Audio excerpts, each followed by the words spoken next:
को तेरा यास्ता बताया कुरान दी आयत की बेना खजा हज़रत अली मुबर्रद ने अपने कोई अपने शेर लिख रहे हैं फरमाया बेईमान रूपी मौलवियों ओ अंग्रेज जिन मौलवियों तुसी आंदे हो नबी दे दर ते नहीं जाना मेरा रब फरमांदा बलौन्नहुम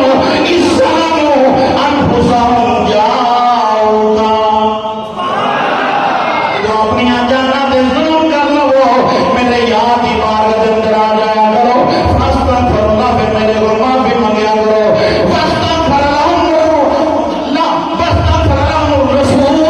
फिर मेरा याद तुम्हारी सिफारत करेगा लवजदुल्लाह तम्मा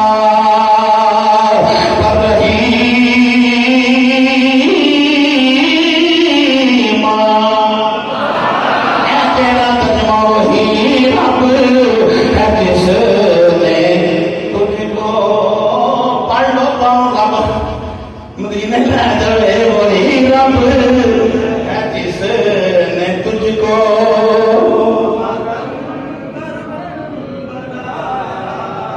भाई सईद साहब पता कि मेरा जीवन ने असी ये गल आखी है मोहम्मद बूटिया झूठा ही जग सारा कमली वाले दुनिया सच्चियां आया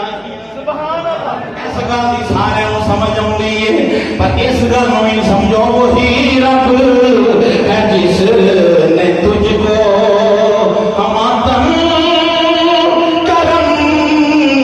बनाया सोनिया हमें भी मांगने को हमें भी मांगने को तेरा यास्ता रूपियां मौलवियों ने आखिया अंग्रेज एजेंट मौलवियों ने आखिया